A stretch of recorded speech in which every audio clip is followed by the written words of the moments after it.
3 point കൂടാതെ 4 point DC motor സ്റ്റാർട്ടേഴ്സിൻ്റെ പാർട്സുകൾ വേർതിരിക്കുകയും അവയെ എങ്ങനെ നമുക്ക് തിരിച്ചറിയാൻ കഴിയുകയും എന്ന് മനസ്സിലാക്കി തരുന്നതാണ് ഈ സെഷൻ.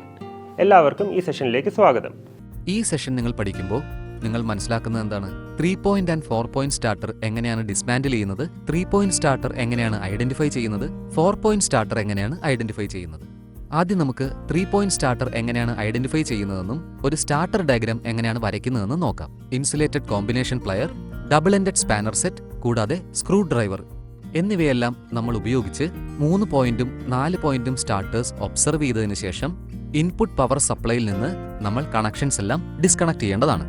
3 പോയിന്റ് ആൻഡ് 4 പോയിന്റ് സ്റ്റാർട്ടറിൽ നിന്ന് DC മെഷീന്റെ കണക്ഷൻസും നമ്മൾ റിമൂവ് ചെയ്യണം. അതിനുശേഷം നമ്മളതെല്ലാം പുറത്തെടുത്ത് പ്രോപ്പറായിട്ട് ക്ലീൻ ചെയ്യണം. നെയിം പ്ലേറ്റ് ഡീറ്റെയിൽസ് നോക്കി അത് എഴുതിയെടുക്കുക. പിന്നീട് സ്ക്രൂ ഡ്രൈവറോ അല്ലെങ്കിൽ ഒരു സ്യൂട്ടബിൾ ടൂളോ ഉപയോഗിച്ച് ഫ്രണ്ട് കവറിന്റെ സ്ക്രൂസ് എല്ലാം നമ്മൾ ഓപ്പൺ ചെയ്യണം. ഇതാണ് 3 പോയിന്റ് സ്റ്റാർട്ടറിന്റെ ഭാഗങ്ങളും അതിന്റെ ഡയഗ്രവും. Starting series resistance. മോട്ടോർ ടെർമിനൽസിൽ അങ്ങോളം ഇങ്ങോളമുള്ള വോൾട്ടേജ് റെഡ്യൂസ് ചെയ്യാനാണ് ഈ സ്റ്റാർട്ടർ നമ്മൾ ഉപയോഗിക്കുന്നത്. അപ്പോൾ സ്റ്റാർട്ടിംഗ് കറണ്ട് നമുക്ക് പരിമിതപ്പെടുത്താം. ഹാൻഡിൽ. സ്റ്റാർട്ടറിൽ ഇത് ഉപയോഗിക്കുന്നത് സീരീസ് റെസിസ്റ്റൻസിൽ സ്ലൈഡ് ചെയ്യുന്ന DC motor off to run പൊസിഷനിലേക്ക് ഗ്രാജുവലി പുൾ ചെയ്തെടുക്കാനാണ്. സ്പ്രിംഗ്. ഇത് 0 പൊസിഷനിലേക്ക് ഹാൻഡിൽ പുൾ ചെയ്തെടുക്കാനാണ് ഇത് ഉപയോഗിക്കുന്നത്. Overload relay. Rated current exceed ചെയ്യുന്ന സമയത്ത് മോട്ടോർ ഡാമേജ് അവോയ്ഡ് ചെയ്യാനായി ഓവർലോഡ് റിലേ നമ്മളെ സഹായിക്കുന്നു. Terminal block. ഫീൽഡും ആർമച്ചർ ടെർമിനൽസും തമ്മിലുള്ള ലൈൻ കണക്ട് ചെയ്യാനായിട്ടാണ് ടെർമിനൽ ബ്ലോക്ക് നമ്മൾ ഉപയോഗിക്കുന്നത്. No volt coil. സെലക്ടഡ് പോയിന്റിൽ സ്റ്റാർട്ടർ ഹാൻഡിൽ ഹോൾഡ് ചെയ്യാനാണ് നോ വോൾട്ട് കോയിൽ ഉപയോഗിക്കുന്നത്. L. Line terminal. Positive of the സപ്ലൈയിലേക്ക് കണക്ട് ചെയ്തിരിക്കുന്ന ഒന്നാണിത്. A. Armature terminal. ആർമച്ചർ വൈൻഡിങ്ങിലേക്കാണ് ഇത് കണക്ട് ചെയ്തിരിക്കുന്നത്. F. ഫീൽഡ് വൈൻഡിങ്ങിലേക്കാണ് ഫീൽഡ് ടെർമിനൽ കണക്ട് ചെയ്തിരിക്കുന്നത്. Field and armature terminals. ഇതാണ് input power terminals. DPST switch, double pole single throw switch. ഇത് രണ്ടും ഉപയോഗിക്കുന്നത് 3 പോയിന്റ് സ്റ്റാർട്ടറിന്റെ സ്വിച്ച് ഓൺ ആക്കാനോ ഓഫ് ആക്കാനോ വേണ്ടിയാണ് നമ്മളിത് ഉപയോഗിക്കുന്നത്. 3 പോയിന്റ് സ്റ്റാർട്ടറിന്റെ ടെർമിനൽസ് എങ്ങനെ ഐഡന്റിഫൈ ചെയ്യാം?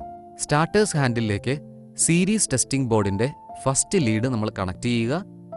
സ്റ്റാർട്ടറിന്റെ രണ്ടാമത്തെ ലീഡ് മറ്റ് ടെർമിനൽസിലേക്കും കണക്ട് ചെയ്യുക. ലാമ്പ് ഗ്ലോ ചെയ്യുന്നതുവരെ സെക്കൻഡ് ലീഡ് ഉപയോഗിച്ച് നമ്മൾ മറ്റ് ടെർമിനൽസ് എല്ലാം ചെക്ക് ചെയ്യണം. ഏതെങ്കിലും ഒരു ടെർമിനലിലെ ലാമ്പ് നന്നായി കത്തുന്നുവെങ്കിൽ ആ ടെർമിനലിനെ നമ്മൾ L എന്ന് ഇൻഡിക്കേറ്റ് ചെയ്യും. സീരീസ് ടെസ്റ്റിംഗ് ബോർഡിലെ ഒരു ലീഡ് നമ്മൾ ഏതെങ്കിലും റെസിസ്റ്റൻസ് സ്റ്റഡുമായി കണക്ട് ചെയ്തതിനു ശേഷം രണ്ടാമത്തെ ലീഡ് ബാക്കിയുള്ള 2 ടെർമിനൽസിലേക്ക് കണക്ട് ചെയ്യുക. ഏതെങ്കിലും ടെർമിനലിലെ ബൾബ് വളരെ ഡിമ്മായി മാത്രം പ്രകാശിക്കുന്നുവെങ്കിൽ ലാമ്പ് നന്നായി പ്രകാശിക്കുന്നുവെന്ന് ഉറപ്പുവരുത്താനായി നമ്മൾ ഫൈനൽ ടെർമിനലും പിന്നീട് കണക്ട് ചെയ്യുക. ദയവായി നോട്ട് ചെയ്യുക, ടെസ്റ്റിംഗ് വളരെ കെയർഫുള്ളായി വേണം ചെയ്യാൻ. ടെർമിനൽസ് ഐഡന്റിഫൈ ചെയ്യുന്ന സമയത്ത് പവർ സപ്ലൈ ഓഫ് ആണെന്ന് നമ്മൾ ഉറപ്പുവരുത്തുകയും വേണം. 4 പോയിന്റ് സ്റ്റാർട്ടറിന്റെ ഡയഗ്രവും ഭാഗങ്ങളും. Starting series resistance. സ്റ്റാർട്ടറിലെ സ്റ്റാർട്ടിംഗ് സീരീസ് റെസിസ്റ്റൻസ് ഉപയോഗിക്കുന്നത് മോട്ടോർ ടെർമിനൽസിലെ വോൾട്ടേജ് റെഡ്യൂസ് ചെയ്യാനും അതുവഴി സ്റ്റാർട്ടിംഗ് കറണ്ട് ലിമിറ്റ് ചെയ്യാനും വേണ്ടിയാണ്. ഹാൻഡിൽ. സീരീസ് റെസിസ്റ്റൻസിൽ സ്ലൈഡ് ചെയ്യുന്ന DC മോട്ടോർ ഓഫിൽ നിന്ന് റൺ പൊസിഷനിലേക്ക് ഗ്രാജുവലി പുൾ ചെയ്തെടുക്കാനാണ് നമ്മൾ ഇത് ഉപയോഗിക്കുന്നത്. സ്പ്രിംഗ്. ഹാൻഡിൽ തിരികെ 0 പൊസിഷനിലേക്ക് ആക്കാനാണ് ഇത് ഉപയോഗിക്കുന്നത്. Overload relay. Rated current exceed ചെയ്യുന്ന സമയത്ത് ഓവർലോഡ് റിലേ ട്രിപ്പ് ചെയ്ത് മോട്ടോർ ഡാമേജ് ചെയ്യാതെ സംരക്ഷിക്കുന്നു. Terminal block. ലൈനും ഫീൽഡും നോ വോൾട്ട് കോയിലും ആർമച്ചർ ടെർമിനൽസും കണക്ട് ചെയ്യാൻ വേണ്ടിയിട്ടാണ് നമ്മൾ ടെർമിനൽ ബ്ലോക്ക് ഉപയോഗിക്കുന്നത്. No volt coil. സെലക്ടഡ് പോയിന്റിൽ സ്റ്റാർട്ടർ ഹാൻഡിൽ ദൃഢമായി നിൽക്കുന്നുവെന്ന് ഉറപ്പുവരുത്താനാണ് ഇത് ഉപയോഗിക്കുന്നത്. L. Line terminal. ഇത് പോസിറ്റീവ് ഓഫ് ദ സപ്ലൈയിലേക്കാണ് കണക്ട് ചെയ്യപ്പെട്ടിരിക്കുന്നത്. A. Armature terminal. ഇത് ആർമച്ചർ വൈൻഡിങ്ങിലേക്കാണ് കണക്ട് ചെയ്യപ്പെട്ടിരിക്കുന്നത്. F. Field terminal. ഇത് ഫീൽഡ് വൈൻഡിങ്ങിലേക്കാണ് കണക്ട് ചെയ്യപ്പെട്ടിരിക്കുന്നത്. അടുത്തത് L2. No volt coil terminal. Field and armature terminals. ഇതാണ് പവർ ടെർമിനൽസിന്റെ മോട്ടോർ പവർ ഇൻപുട്ട്. DPST സ്വിച്ചും ഡബിൾ പോൾ സിംഗിൾ ത്രൂ സ്വിച്ചും. ഇത് 4 പോയിന്റ് സ്റ്റാർട്ടറിന്റെ സ്വിച്ച് ഓണും ഓഫും ചെയ്യാൻ വേണ്ടിയിട്ടാണ് നമ്മൾ DPST സ്വിച്ച് ഉപയോഗിക്കുന്നത്. 4 പോയിന്റ് സ്റ്റാർട്ടറിന്റെ ടെർമിനൽസ് എങ്ങനെ ഐഡന്റിഫൈ ചെയ്യാം? സ്റ്റാർട്ടേഴ്സ് ഹാൻഡിലേക്ക് സീരീസ് ടെസ്റ്റിംഗ് ബോർഡിന്റെ ഫസ്റ്റ് ലീഡ് നമ്മൾ കണക്ട് ചെയ്യുക. അതിനുശേഷം സ്റ്റാർട്ടറിന്റെ സെക്കൻഡ് ലീഡ് മറ്റ് ടെർമിനൽസിലേക്ക് കണക്ട് ചെയ്യുക. ലാമ്പ് പ്രകാശിക്കുന്നതുവരെ മറ്റ് ടെർമിനൽസിലെ സെക്കൻഡ് ലീഡ് എങ്ങനെയാണെന്ന് നമ്മൾ ചെക്ക് ചെയ്തുകൊണ്ടിരിക്കുക. ഏതെങ്കിലും ടെർമിനലിലെ ലാമ്പ് നന്നായി പ്രകാശിക്കുന്നുവെങ്കിൽ ആ ടെർമിനൽ ഇൻഡിക്കേറ്റ് ചെയ്യുന്നത് L1 എന്നാണ്. 3 ടെർമിനൽസിലൊന്നും റെസിസ്റ്റൻസിന്റെ സ്റ്റഡും നമ്മൾ കണക്ട് ചെയ്യുന്നത് സീരീസ് ടെസ്റ്റിംഗ് ബോർഡിന്റെ പ്രധാനപ്പെട്ട ലീഡുകളിലേക്കാണ്. ഏത് ടെർമിനലിലാണോ മങ്ങിയ രീതിയിൽ പ്രകാശിക്കുന്നത് അല്ലെങ്കിൽ സ്പാർക്കുള്ള ടെർമിനൽസ് ഏതാണോ അതിനെ നമ്മൾ L2 എന്നാണ് വിളിക്കുന്നത്.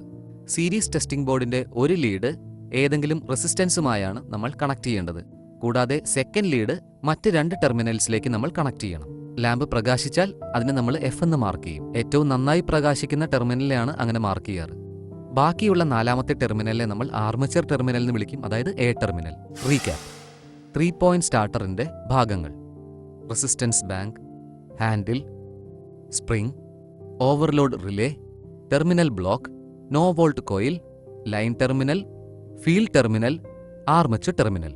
അടുത്തത് 4 പോയിന്റ് സ്റ്റാർട്ടറിന്റെ ഭാഗങ്ങൾ: resistance bank, handle, spring, overload relay, terminal block, no volt coil, line terminal, L2 terminal, field terminal, കൂടാതെ ആർമച്ചർ ടെർമിനൽ. ഇപ്പോൾ നിങ്ങൾക്ക് 3 പോയിന്റ് കൂടാതെ 4 പോയിന്റ് DC മോട്ടോർ സ്റ്റാർട്ടേഴ്സിനെ വേർതിരിച്ച് അവയെ എങ്ങനെ തിരിച്ചറിയാൻ കഴിയുമെന്ന് നിങ്ങൾ പഠിച്ചിട്ടുണ്ടാവും. നിങ്ങൾക്ക് ഈ വിഷയം മനസ്സിലായിട്ടുണ്ടാകും എന്നാണ് ഞങ്ങളുടെ വിശ്വാസം. അടുത്ത ഭാഗത്ത് മറ്റൊരു വിഷയവുമായി നമുക്ക് വീണ്ടും കാണാം.